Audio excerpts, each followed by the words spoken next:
Hello বন্ধুরা, তোমরা সবাই কেমন আছো? আশা করি তোমরা সবাই ভালো আছো, আমিও ভালো আছি। আমার ছোট্ট ইউটিউব চ্যানেলে তোমাদেরকে সকলকে আমার স্বাগত। দেখো, আমি তোমাদেরকে নিয়ে এই ব্লগটা শেয়ার করছি। এই যে দেখো, রান্নাঘরটা মুছে নিই, যেহেতু রান্নাঘর বাসি রাখতে পারি না আমি।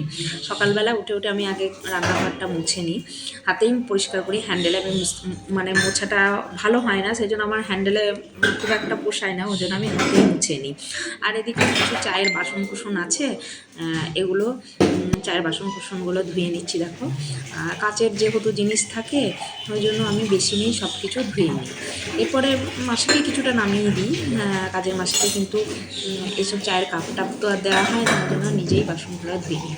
আর এদিকে দেখো, এই উপরে র্যাকটা মুছে নিচ্ছি, যেহেতু টিকটিকি ফিকটিকি যায়, তো সকালবেলায় রান্না টান্না করে রাখা হয়, সেজন্য আমি সব মুছে নিই, এখানটা পরিষ্কার করে নিই।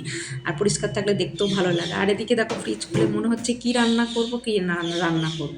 এদিকে দেখলাম একটা এঁচোড় আছে, তা ভাবলাম আজকে এঁচোড়ের তরকারি একটু মাংসের মতো করে রান্না করি, একটু পেঁয়াজ রসুন টসুন দিয়ে রান্না করি। আমি যেহেতু নিরামিষই বেশিরভাগ পছন্দ করি তরকারি, কিন্তু আজকে মনে হলো যে তাহলে এঁচোড়ের তরকারিটা একটু পেঁয়াজ দিয়ে না।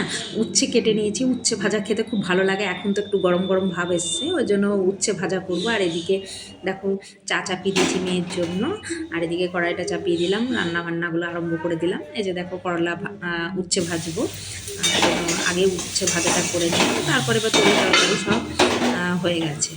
আর এদিকে দেখো, সব রান্না আমার কমপ্লিট হয়ে গেছে, চিকেন, আর এদিকে আছে দেখো এঁচোড়ের তরকারি, উচ্ছে ভাজা আর টমেটোর চাটনি। কেমন লাগলো বন্ধুরা জানাবে। টাটা বন্ধুরা।